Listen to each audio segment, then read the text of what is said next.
இந்த சந்திப்பின் போது அன்புமணியின் மகள் சஞ்சித்ரா, ராமதாசின் மகள் காந்திமதி உள்ளிட்டோரும் உடன் இருந்திருக்கிறார்கள். சென்னை முன்னாள் மேயர் சைதை துரைசாமியுடன் சென்று ராமதாஸை ஆடிட்டர் குருமூர்த்தி சந்தித்து பேச்சுவார்த்தை நடத்தி வருவதாகவும் தகவல் வெளியாகி இருக்கிறது. ஆடிட்டர் குருமூர்த்தி பாரதிய ஜனதா கட்சியின் இந்த கூட்டணி கட்சிகள் தொடர்பாக ஆலோசனை டெல்லியில் உள்ள தலைமைக்கு, பாரதிய ஜனதா கட்சியின் தேசிய தலைமைக்கு ஜே.பி. நட்டா மற்றும் அமித்ஷா ஆகியோருக்கு ஆலோசனை வழங்கக்கூடிய அளவுக்கு ஆடிட்டர் குருமூர்த்தி அந்த பாரதிய ஜனதா கட்சியில் ஒரு செல்வாக்கு மிகுந்த ஆலோசகராக திகழ்கிறார். இங்கு அதிமுகவின் கூட்டணியை அமித்ஷா இறுதி செய்த போது கூட ஆடிட்டர் குருமூர்த்தியின் இல்லத்துக்குத்தான் அமித்ஷா சென்றார். அதன் பின்னர் தான் அங்கு எடப்பாடி பழனிசாமி இங்கு அமித்ஷாவை சந்திக்க வருகை புரிந்தார். அதைத் தொடர்ந்து விருந்து நிகழ்வும் எடப்பாடி பழனிசாமிக்கும் அமித்ஷாவுக்கும் நடைபெற்றது. அதைத் தொடர்ந்து பாரதிய ஜனதா கட்சியின் கூட்டணியில் உள்ள அதிமுக பாஜக கூட்டணியில் உள்ள பாட்டாளி மக்கள் கட்சியும் சமாதானப்படுத்தும் முயற்சியில் அரசியல் விமர்சகரும் துக்ளக் ஆசிரியருமான ஆடிட்டர் குருமூர்த்தி டாக்டர் ராமதாஸை சந்தித்து பேச இருக்கிறார். இதனால் தேசிய ஜனநாயக கூட்டணியில் பாட்டாளி மக்கள் கட்சி தொடரும் என்பதும் அது தொடர்பாகத்தான் பாட்டாளி மக்கள் கட்சி தலைவர் டாக்டர் ராமதாஸை சந்திப்பதற்கு அவர் சென்றிருக்கிறார் என்றும் தெரிய வருகிறது. இதனால் பாட்டாளி மக்கள் கட்சி அதிமுக பாஜக கூட்டணியில் எந்த விதமான பிரிவும் ஏற்படாமல் இருப்பதற்காக பாரதிய ஜனதா கட்சியின் முக்கிய அரசியல் ஆலோசகரும், பாரதிய ஜனதா கட்சி தமிழகத்தில் எந்த கட்சியுடன் கூட்டணி வைக்கலாம் என்பதை முடிவு செய்து ஆலோசனை கூறும் ஒரு முக்கிய நபராக திகழும் துக்ளக் ஆசிரியரும் ஆடிட்டர் குருமூர்த்தியும் பாஜக கூட்டணியில் உள்ள பாட்டாளி மக்கள் கட்சியை சமாதானப்படுத்தும் முயற்சியில் ஈடுபட்டதாக தகவல்கள் வெளியாகி இருக்கிறது. இதனால் தமிழகத்தில் 2026 சட்டமன்ற தேர்தலை பொறுத்தவரை பாரதிய ஜனதா கட்சியின் கூட்டணியிலேயே பாட்டாளி மக்கள் கட்சி நீடிக்குமா என்ற ஒரு கேள்வி எழுந்திருக்கிறது. அந்த கேள்விக்கு இன்று விடை கிடைக்கும் என எதிர்பார்க்கப்படுகிறது.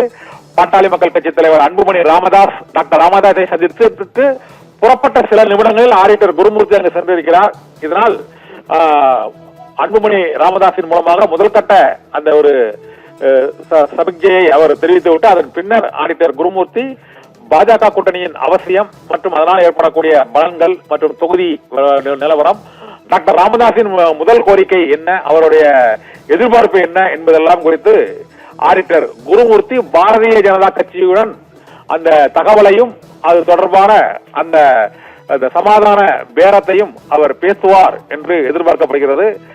இதனால் ஆடிட்டர் குருமூர்த்தி பாரதிய ஜனதா கட்சியின் தமிழக அரசியலில் காலூன்றுவதற்கான நடவடிக்கைகள் பாட்டாளி மக்கள் கட்சியையும் இணைத்து பயணிப்பதற்கான முயற்சியில் ஈடுபட்டிருக்கிறார். இதில் அதிமுகவின் முன்னாள் சட்டமன்ற உறுப்பினரும் மூத்த தலைவருமான சைதை துரைசாமியையும் அங்கு ஆடிட்டர் குருமூர்த்தி அழைத்து சென்றிருப்பதன் மூலமாக அதிமுக பாஜக கூட்டணியில் பாட்டாளி மக்கள் கட்சி இருக்க வேண்டும் என்று அதிமுகவின் விருப்பத்தையும் மற்றும் பாரதிய ஜனதா கட்சியின் விருப்பத்தையும், அதனால் ஏற்படக்கூடிய பலன்கள், திமுக கூட்டணியை வீழ்த்துவதற்கு பாட்டாளி மக்கள் கட்சி அதிமுக பாஜக கூட்டணியின் முக்கியத்துவம் ஆகியவை தொடர்பாக டாக்டர் ராமதாஸிடம் எடுத்துரைத்து விளக்குவதற்காகவும் சென்றிருப்பதாக கூறப்படுகிறது.